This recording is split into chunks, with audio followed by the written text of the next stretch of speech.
नमस्कार साथीहरु, स्वागत छ आजको यस नयाँ भिडियोमा।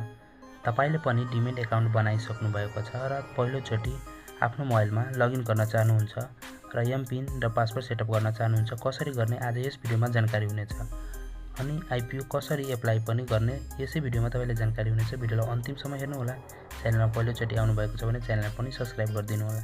अब तपाईले आफ्नो मोबाइलमा आउनु होला र प्ले स्टोरलाई ओपन गर्नु होला र यसमा सर्च गर्नु होला मेरो शेयर यति लेखेर यहाँबाट सर्च गरिदिनु होला र गरिसकेपछि र यहाँबाट तपाईले इन्स्टलको अप्सनमा क्लिक गर्नु होला र यसमा क्लिक गरेर यसलाई इन्स्टल गर्नु होला र इन्स्टल भइसकेपछि अब तपाईको मोबाइलमा यस प्रकारको इन्टरफेस आउँछ। यस ओपनको अप्सनमा अब यहाँबाट तपाईले क्लिक गरिदिनु होला। अब यहाँबाट तपाईले ओपनको अप्सनमा क्लिक गरिदिनु होला र यहाँ क्लिक गरिसकेपछि यस प्रकारको इन्टरफेस आउँछ। यहाँबाट तपाईले अब माथिबाट यस एरोमा क्लिक गर्नु होला र यहाँबाट क्लिक गरिसकेपछि अब यहाँ आफ्नो बैंक सिलेक्ट गर्नु होला। कुन बैंकमा चाहिँ तपाईले आफ्नो डिमेट खाता खोलाउनु भएको छ त्यो बैंक यहाँबाट सिलेक्ट गर्नु होला। तपाईको जीमेलमा यस प्रकारको कोड पनि आएको होला, त्यो कोड यहाँबाट राख्नुहुन्छ भने तपाईको बैंक यहाँ देखाइदिन्छ।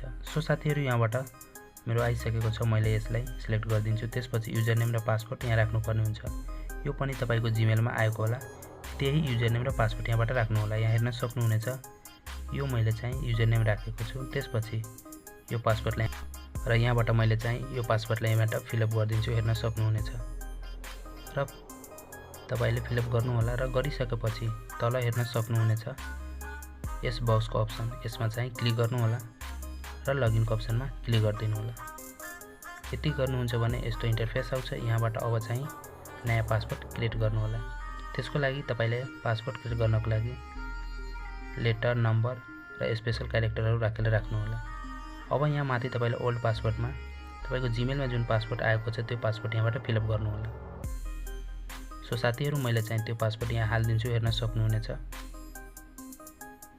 सो यसमा क्लिक गरेर ओल्ड पासवर्डमा त्यो पासवर्ड राख्नु होला र यहाँबाट मैले चाहिँ फिलअप गरिदिन्छु। हेर्न सक्नुहुनेछ र फिलअप गरिसकेपछि अब तल न्यू पासवर्ड राख्नु होला। यो पासवर्ड तपाईले लगइन गर्ने बेला काम लाग्छ, त्यही भएर याद राख्नु होला र स्ट्रङ पनि पासवर्ड राख्नु होला। सो यसै गरी राख्नु होला पासवर्ड, तपाई हेर्न सक्नुहुनेछ र सेम तपाईले तल कन्फर्म पासवर्डमा राख्नु होला र फिलअप गरिसकेपछि अब तल चेन्ज पासवर्डको अप्सनमा क्लिक गर्नु होला। गरिसकेपछि यस्तो इन्टरफेस आउँछ। हेर्न सक्नुहुनेछ password has been change successfully. अब यहाँ डिसमिसको अप्सनमा क्लिक गरिदिनु होला र यहाँ तपाईले क्लिक गर्नुहुन्छ भने लगइन पेजमा ब्याक आइहाल्नुहुन्छ। अब साथीहरु, फेरि यहाँबाट तपाईले युजर नेम राख्नु होला, त्यही युजर नेम राख्नु होला र यहाँबाट मैले चाहिँ आफ्नो युजर नेमलाई फिलअप गरिदिन्छु। हेर्न सक्नुहुनेछ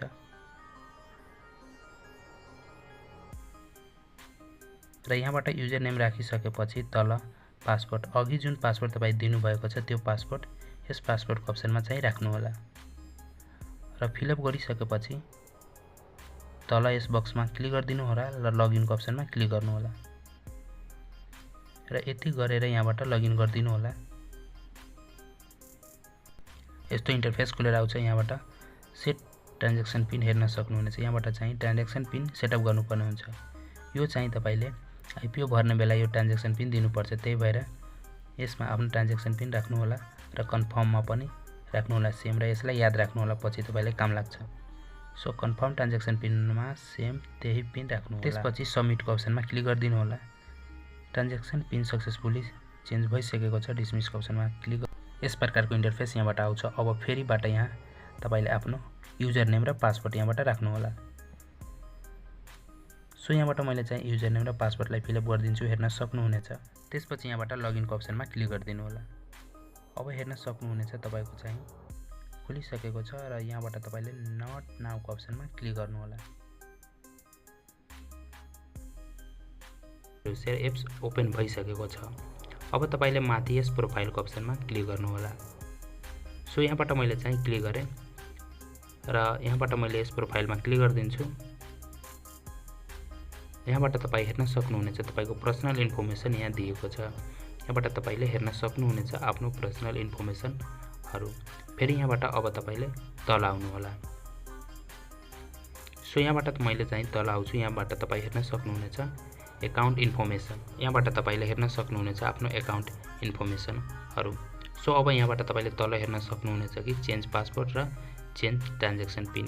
यहाँबाट तपाईले क्लिक गरेर पासवर्ड चेन्ज गर्न सक्नुहुनेछ र आफ्नो ट्रान्ज्याक्सन पिन पनि यहाँबाट चेन्ज गर्न सक्नुहुनेछ। पछि तपाईले चेन्ज गर्न चाहनुहुन्छ भने यहाँ आएर यसमा क्लिक गरेर चेन्ज गर्न सक्नुहुनेछ। सो यति तपाईले गर्न सक्नुहुनेछ।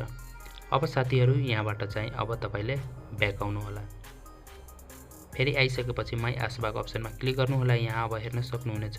यहाँबाट तपाईले अब हेर्न सक्नुहुनेछ कि apply for issue.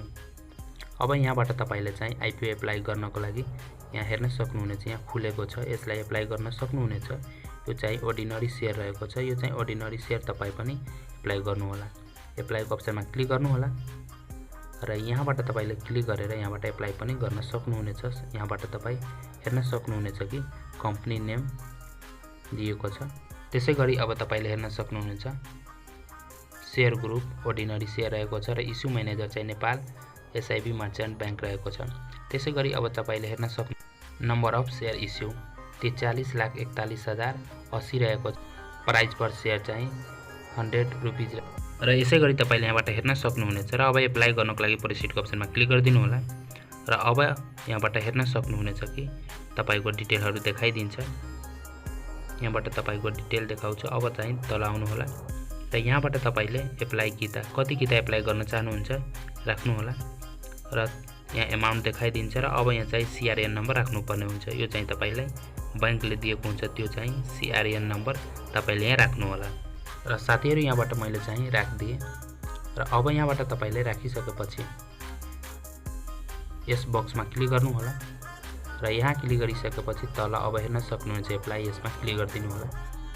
So yes एप्लाईको अप्सनमा क्लिक गरिसकेपछि यहाँबाट अब आफ्नो ट्रान्ज्याक्सन पिन राख्नु होला र एप्लाईको अप्सनमा क्लिक गरिदिनु होला।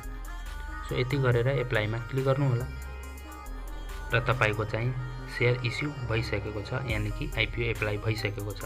फेरि माई आसबाको अप्सनमा क्लिक गर्नु होला र यहाँ क्लिक गरिसकेपछि अब तपाईले माथि हेर्न सक्नुहुनेछ एप्लाई फर इस्यु। यहाँबाट तपाईले हेर्न सक्नुहुनेछ अहिले भर्खर एप्लाई गरेको चाहिँ यहाँ एप्लाई भइसकेको छ, तपाई हेर्न सक्नुहुनेछ। र अब तपाईले यता हेर्न सक्नुहुनेछ करेन्ट इस्यु। यस अप्सनमा तपाईले क्लिक गरिदिनु होला करेन्ट इस्युको अप्सनमा र यहाँबाट तपाई हेर्न सक्नुहुनेछ कि यो चाहिँ एप्लाई गरेको यहाँ तपाई हेर्न सक्नुहुनेछ। तपाईले जति पनि आईपीओ भर्नु भएको होला त्यो सबै यहाँ चाहिँ देखाउँछ। करेन्ट चाहिँ तपाईले जति इस्यु गर्नु भएको छ त्यो सब यहाँ देखाउँछ। अब चाहिँ एप्लिकेसन रिपोर्ट पाउनु होला र यहाँबाट तपाई हेर्न सक्नुहुनेछ चाहिँ दुईटा एप्लाई गरेको छु र यहाँबाट तपाई रिपोर्टको अप्सनमा क्लिक गरेर यहाँबाट हेर्न सक्नुहुनेछ कि तपाईको चाहिँ एप्लाई छ कि छैन। सो यहाँबाट धेरै अप्सनहरु दिएको हुन्छ। यहाँबाट तल आउनु होला र तल आउनुहुन्छ भने तपाई यहाँ हेर्न सक्नुहुनेछ भेरिफाइडको अप्सन। भेरिफाइड लेखाएको छ भने तपाईको चाहिँ एप्लाई भइसकेको छ र अहिलेसम्म भेरिफाई लेखाएको छैन भने तपाईको आईपीओ अहिलेसम्म एप्रुभ भएको छैन। यो चाहिँ 24 आवरको भित्रैमा चाहिँ भेरिफाई भइहाल्छ। अब ब्याक आउनु होला र ओल्ड एप्लिकेसनमा क्लिक गर्नु होला। यहाँ चाहिँ तपाईले जति पनि आईपीओ भर्नु भएको छ त्यो सब देखाउँछ। यसैगरी चाहिँ तपाईले मेरो शेयर एप चलाउन सक्नुहुनेछ र लगइन पनि गर्न सक्नुहुनेछ पहिलोचोटि। सो यो भिडियो तपाईलाई कस्तो लाग्यो कमेन्ट गरिदिनु होला र यस्तै भिडियो हेर्नको लागि च्यानललाई पनि सब्स्क्राइब गर्नु होला र आफ्नो साथीहरुमा पनि भिडियोलाई शेयर गरिदिनु होला। फेरि मिल्नेछु एउटा नयाँ